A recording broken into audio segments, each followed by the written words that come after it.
Hello, everyone, and welcome to another episode of Good Morning Enablement. I'm Maria White, co-founder of Good Morning Enablement and CEO of Enablement Dojo, where we help leaders and teams elevate their performance, mindset, and impact. I am really excited today. We have got our guest speaker is Larry Weidel. He's a builder of 500 offices and 15,000 agents with over 6.5 billion under management. Best-selling author of Serial Winner and a coach who has helped dozens reach $1 million incomes. Thousands have hit six figures and tens of thousands achieve financial independence. So our best-selling book is Serial Winner. And Larry also has a big hitter podcast and a big hitter community, which you can find details in our description. Okay, you can see I'm very excited, really interested to hear your story, Larry. So it's a real honor to have you here and welcome to Good Morning Enablement. Thank you. You do such a great job of getting the introduction and getting off to a good start. Excellent.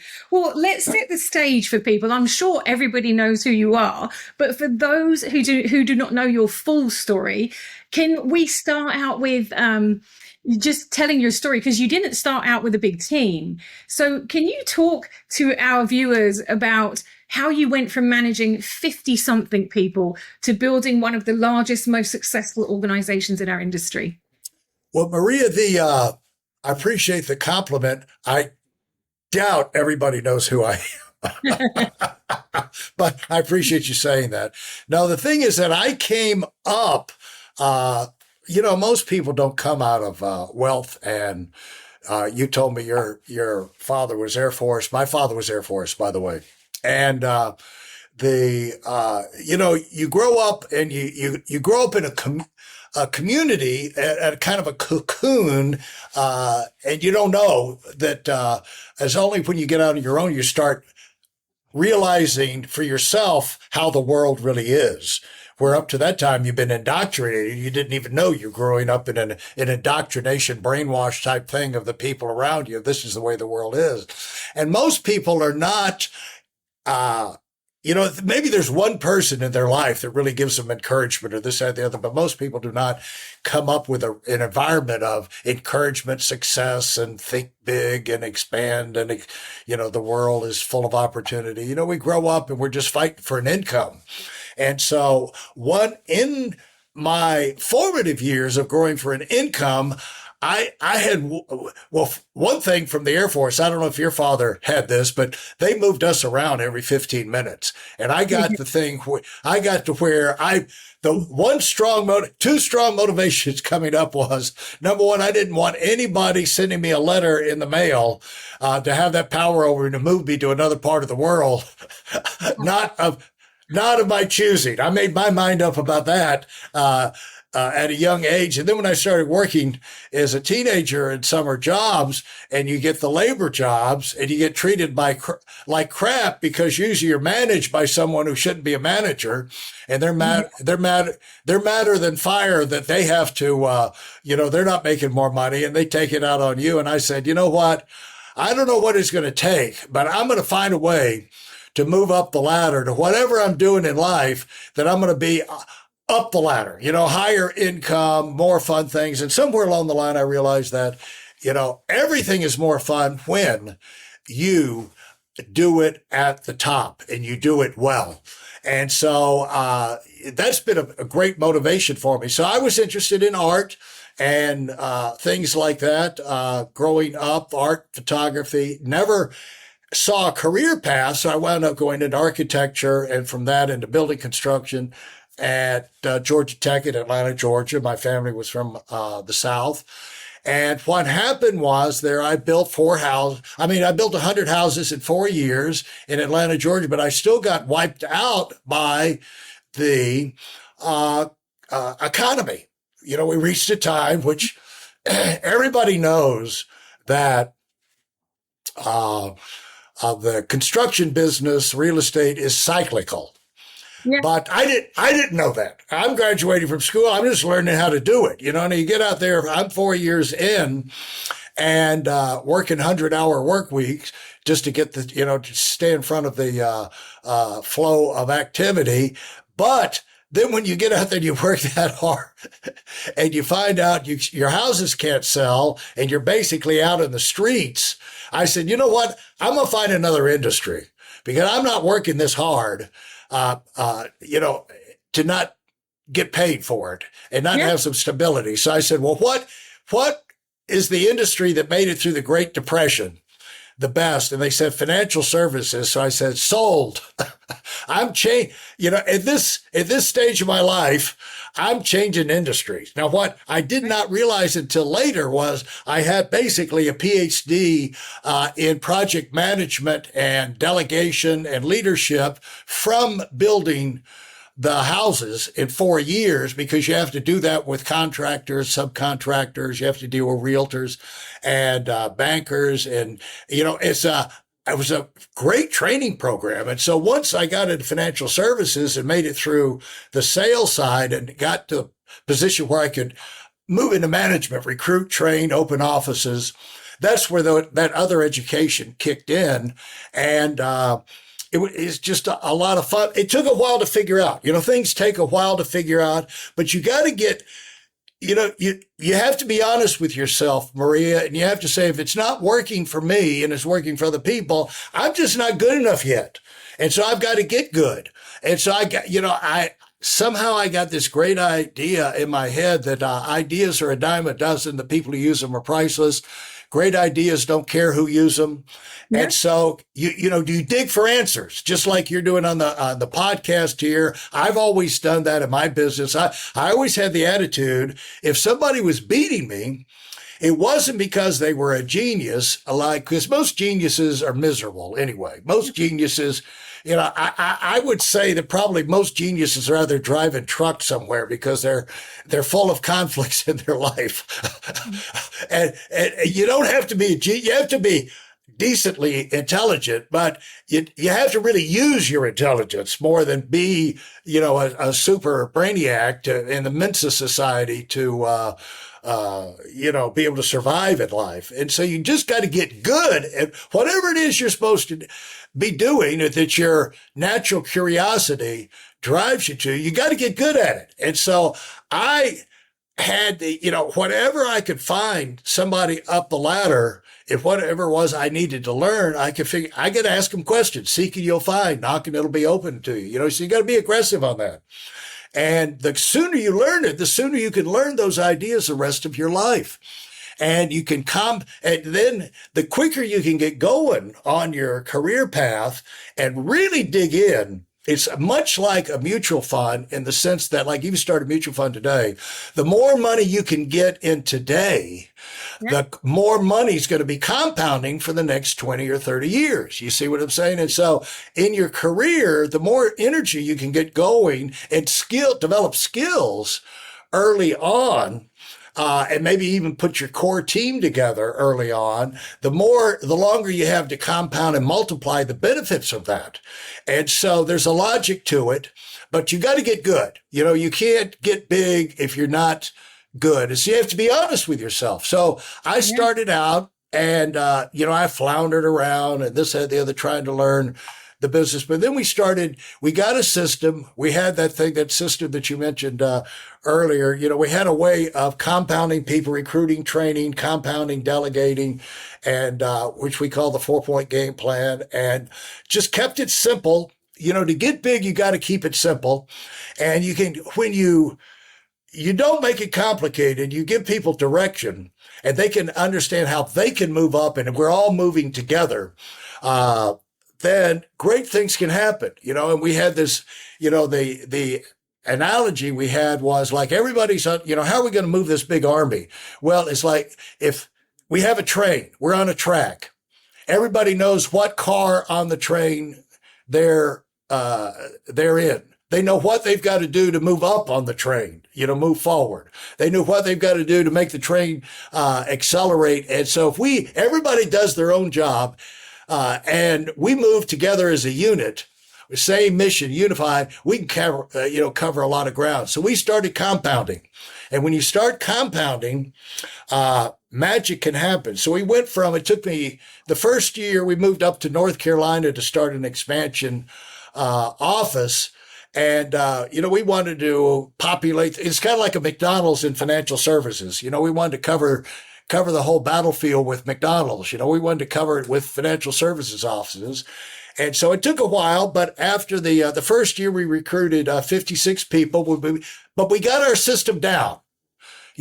Trial and error, we figured, how can we multiply? How can we compound? And I got like three or four key people. If most great revolutions are run by a few people at the core. And, you fight like crazy early on to get those key people in place, but then you can go do miraculous things. And so we did, we recruited the next year, we recruited 1,800. The next year, recruited 7,200. The next year, recruited 15,000. And that was the 25,000 in a little over 3.5 years that we launched. And within another year, we had moved people out. We had opened up 100 offices around the United States. And it just kept on compounding from that. But, fortunately, we were in an industry that had unlimited potential, which is financial services. We were dealing with middle income people, which is an unlimited market. And so we had, there was no limits to our growth. So that's and from that, I evolved. There's only 24 hours in the day. From that, I evolved to where I was working with more and more senior people. So as a result, I wound up over the years working with people who became $1 million earners, people who helped them develop $1 million earners of their own inside their organizations, and basically passing on to them what worked for me. And so we all have to be we all have to learn how to coach ourselves. And I think you wanted to talk about, like strategies that allow you to win in business and strategies that allow you to expand. Well, to me, those are going to be the same strategy. You got to figure out what works for you before you can tell somebody what's going to work for them. Because all you could do is go from your own experience. Otherwise, you're a phony.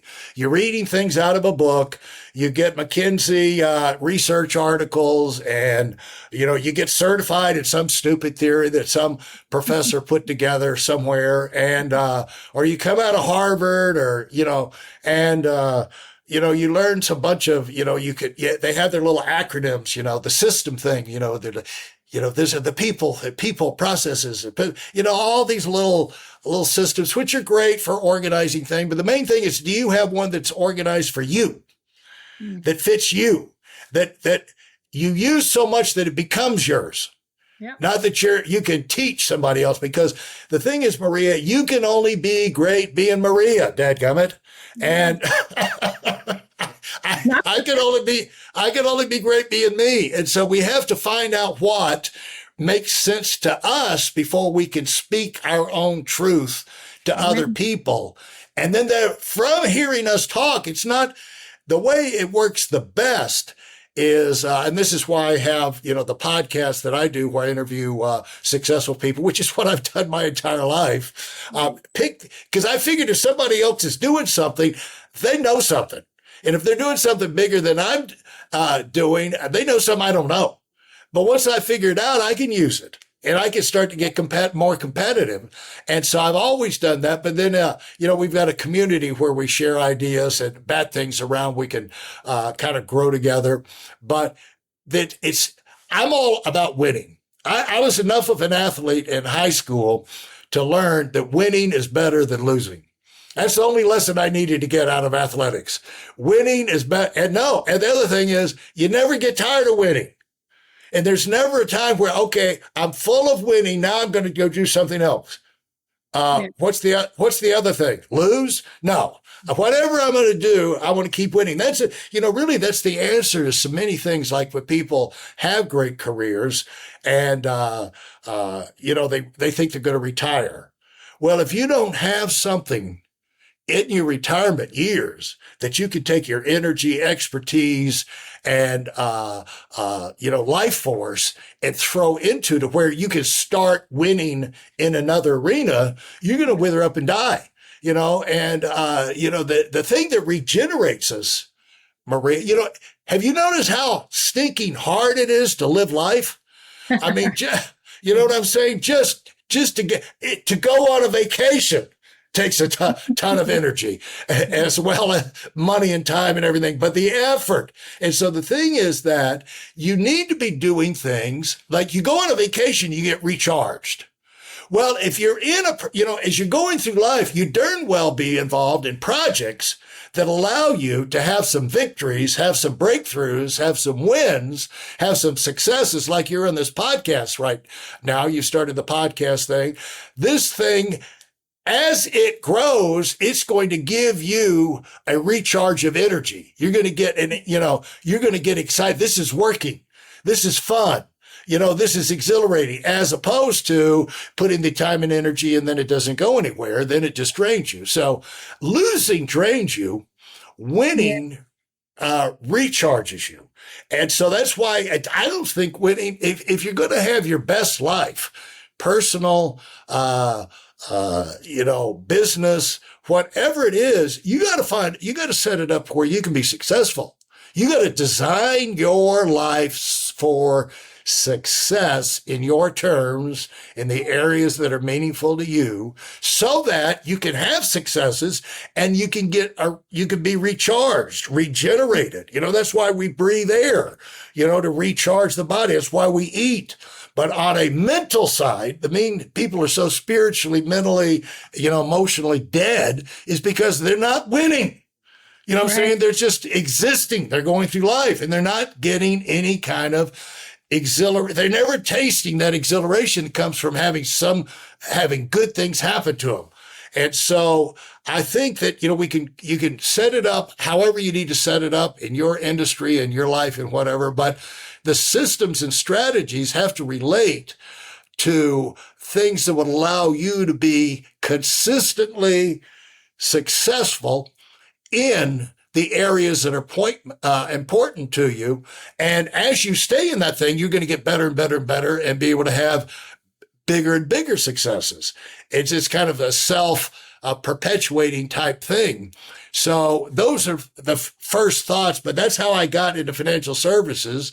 And then, of course, it expands from there. We have billions and zillions and, you stay in it forever. And then all these numbers keep adding up. And so the life is out there, but it's not good. You're either going to win or lose, Maria. Right.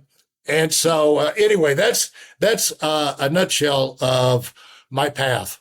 No, that was very, very informative, detailed, and exciting. That was a beautiful journey.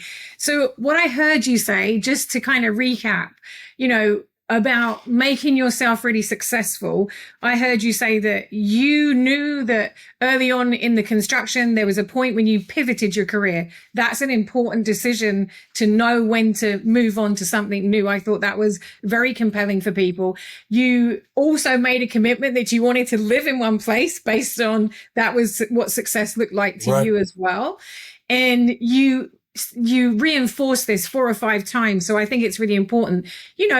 If you see people who are doing something you want to do, and maybe you need to develop yourself, then you can leverage their expertise to help you to grow. But you have to make yourself good at what you are doing. That's what I heard you say over and over again. So, seeing others doing it, learn from them, then you're going to model what great looks like.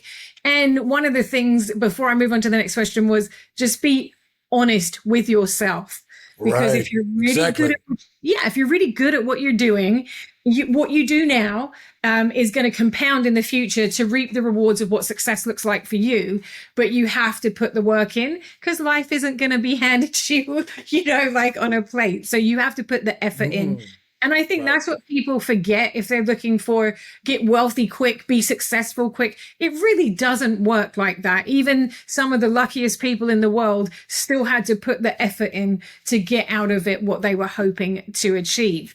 Now, my next question, because you did speak a lot about motivation and gaining energy through success, which then, continued that. So what about if you have someone who is stuck in neutral? I mean, you've managed thousands of people, been doing this, probably you could do it in your sleep. But for our listeners, If there's someone out there right now who's stuck in neutral, they might have a ton of talent, all the skills in the world, but they just don't have that momentum. Maybe they have suffered a loss, and they're in that, chasm of now what? And they're feeling stuck. What advice would you give them?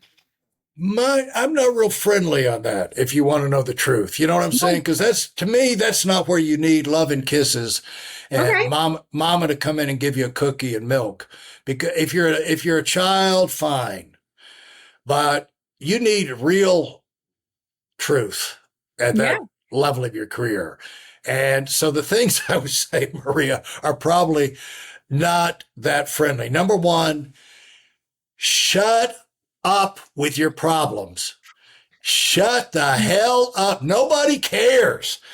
Most people have got it worse than you. If you sit out in there most people, I know $1 million earners coast to coast, and it's amazing the disasters that they've come over in their life. It's not like they caught their finger in the door and they closed the finger there. No, they've had massive, unbelievable, meteors fall out of the sky and just crush it, destroy their lives, and they rebuild. And so then you hear someone, a little whiner over in the corner, talking about how life, they just can't get motivated. It's just like, you're looking for sympathy from the wrong people. The deal is you have to take charge of your life, dadgummit. And so I'm not real sympathetic on that. And then the other thing I would say is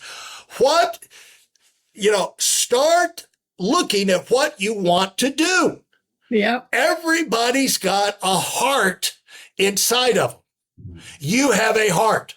You have a brain. Now, tap into that heart and say, what do I really want to do? What am I curious about? What have I always been curious about? What have I always admired in other people? What causes me, when I scroll or, on the internet or on streaming TV, like what attracts my attention? What gets my heart beating? Well, there's a reason for that. That's probably because you want to go and get involved in an industry that causes your heart to beat a little faster. And so that attraction tells you, that is like the Geiger counter inside of you is like more of that. And so the thing is forget about what people say you should be or your previous ideas of what you should and this and that and the other. No, stop using that excuse. The thing is they're not, unless they're going to get off their ass and live your life for you and give you income, then you got to live your life. And they need to be living their life. They're sticking their nose in your business. They need to go on down the road and take a look at their own life. And you've got to start living your life to be you, because you can't help but what you're interested in. And you can only be great being you. And so the thing is, you got to take the responsibility. If I'm in the situation, I don't know of anybody. I don't know many people that are super wealthy that haven't been cheated, lied to, embezzled. Who amongst us has not had our personal assistant rob $1 million from us right under our nose? Who amongst us has not had a relative or most trusted person in our life stab us in our back? If you're in business long, how many of us, you just don't get through life unscathed. No matter how clever you are, they still figure, the evil ones are more evil than you are sharp at catching them. And so the thing is, you have to overcome those things. It's just like it, and when I've been through that. And what I said to myself is like, okay, that cost me $2 million, but the lesson is going to make me probably 20 million or more down the road, because I've learned to recognize red flags that it never dawned on me that I had to look out for. And so you got to say, whatever situation I'm in is my fault, because it's up to me to fix it. Now, here, when it comes, then you go like, what direction am I going to move in? You're going to move in the direction of what's beating inside here. Basically may not be the ultimate, but what's the closest? Of my options right now, which one do I like the most? Which one do I feel like would give me some forward progress? Because once you get some forward progress, then other options open up. But then it's a matter of, Maria, take a step. When I tell people, it's like, shut up. I don't know what to do. I'm just, I can't, I can't. It's like, shut up. Everybody knows what their next step is. You know your next step. And thing is, take the next step, because when you take one step forward, you're going to change your perspective on the future. It's like, okay, now I can see things from a step forward. And so the deal is, I'm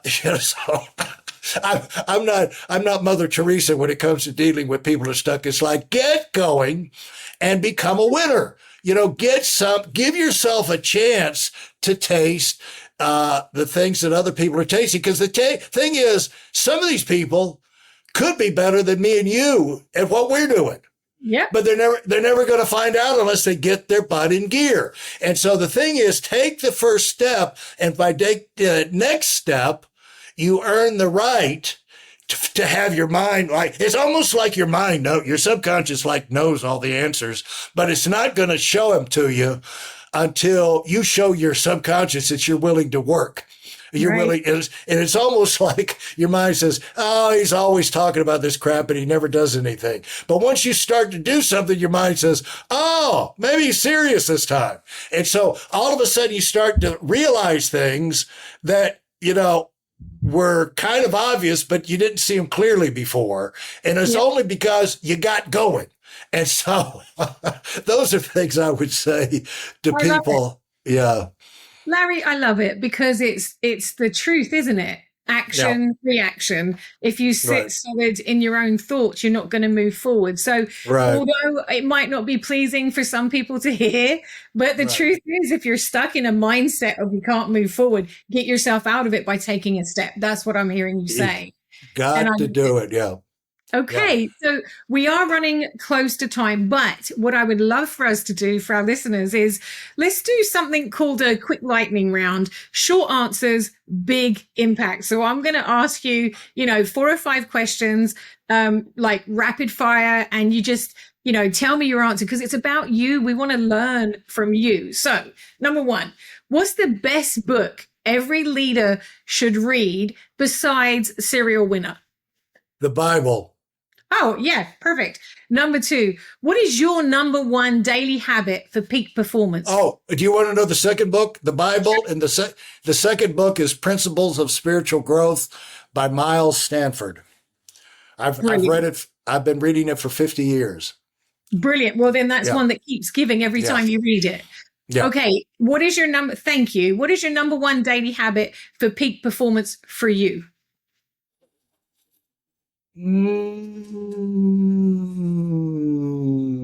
Number 1, okay, you really want to know? Sure. I have a prayer journal, and it's kind of a combination of gratitude journal, pray about things that are important to me, things like that. And I got started. I use Day One, I think, is the app. And I got started on this, Maria, when I heard a friend of mine was telling me that he got the idea from another friend of ours that every day he says he prays for 100 people in his life. Oh. He'll say their names. And that resonated with me because I know my grandmother always would do that for all of our family. We had a huge family, and our family's turned out really good, by the way. And it's like, what's the reason, behind the scenes? I said, okay, I'm going to start that and evolve from that. And so it allows me to be organized. It's amazing how much you can get done in a day. And by tomorrow, you can't remember any of it. You know what I'm saying? And so by writing it down, I have things events. What are the events that I do? In fact, I was already writing it in there when we were waiting to get started here. But, the things like, what was the successes? You need to write down your successes, folks, because you forget them. You need to write, if you have kids, you need to write down the funny things they do. You need to write down the funny things that happen in your life and things you're grateful for and things that where this is a win. this moved me forward to where I want to go. You got to keep a record of those because you worked for it. You owe that to yourself. And so that's kind of an extension of the gratitude journal. But I would say that's probably the main thing to keep me on track. When I travel and this and that, the other, I'll try and get a lot of this stuff lined up a few days in advance. So I never get behind. I never allow myself to get behind on that. That is awesome. I love to hear that. And I love the attitude of gratitude in the morning prayer. I subscribe to that myself. So I am 100% loving that. Number 3, in your opinion, you're very experienced, had a lot of experience. What is a leadership myth that needs to die? Something that's not true that people tell themselves as a leader. What is something that needs to just no longer be there for leaders? It's a myth.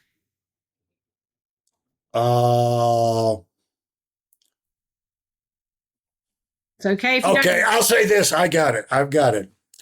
This kind of summarizes. I was trying to, there's 4,000 expansion of it, but summarizes it that there are easy answers.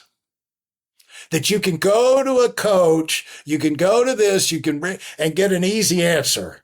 Oh, okay. Because the professors out there and the interviewers that, down through the years, they think they have, they never do anything themselves, but they just like journalists, they're interviewing and they're writing down, and this is how Elon Musk thinks. You have no idea how Elon Musk thinks. You know what I'm saying? And anytime anybody's giving you their system, you know what that system's for? That's how they did it in the past. That's not how they're going to do it in the future, because it may be the skeletal outline may be like that, but there's infinite permutations of variations of what happened today that none of us could, predict. And so the thing is, in leadership, you got to think on your feet. And you need to have some guidelines and some principles and things that make sense to you to kind of keep yourself on track. But you need to know every day's new, and there's no easy answer. You got to figure it out, and that's how you earn your success. That's how you make your money, and you come up with answers that the other people, it's not that they couldn't come up with, but you're the one sitting on top of the organization or team as a leader. And so you have more information and more experience. And so you come up with the unique experience and the unique call, and it could be, hard for them to understand, but then it turns out right. But it's always different. There's no easy formula for investing in the stock market. It's not cooking. Investing in the stock market or leadership is not cooking. You can't follow a recipe and win every single time, but you can make a chocolate cake the same way every time. Absolutely. Larry, we are just at the end of our chat, which I could talk to you all day. This has been so amazing, inspirational as well. You've given us inspirational and a playbook indirectly for the serial winner mindset, which people can start to apply. So here at GME, we're going to make sure that all of the links that, to follow Larry and to get the book and look at the podcast, etc., that will be in the description below. To everyone watching, if you're ready to take your performance to the next level, the serial winner is the multiplier. Larry just gave us the map. So please, before we go, any parting words, Larry, before we just wrap it up? Well, I want to give a parting word to you. I want to encourage you to keep on pushing and keep on following your instincts. And that's what we all need to be doing. It's just like, you're going for greatness. Folks, there's just no reason, if you're going to do something, not to plan to do it in a way that allows you to have phenomenal results. And so that's what I was. Why should you aim for anything but the top of the mountain? Who wants to go climb? I went climbing a mountain. Like, how did you get it to the top? No, I made it up, a couple hundred yards. Big deal, So go ahead and climb some mountains, folks, and give yourself a chance to really see what you can see up from the top of the mountain. Amen to that. You never know how far you can get until you get there. So please, Thank you. Thank you so much, Larry. I hope we get to continue our discussion. Please, viewers, don't forget to like and subscribe. Please comment and subscribe for more powerful conversations. Until next time, please keep building, keep growing, and keep leading. Thanks to Larry, and thank you for continuing to watch Good Morning Enablement. Thank you so very much. Thank you.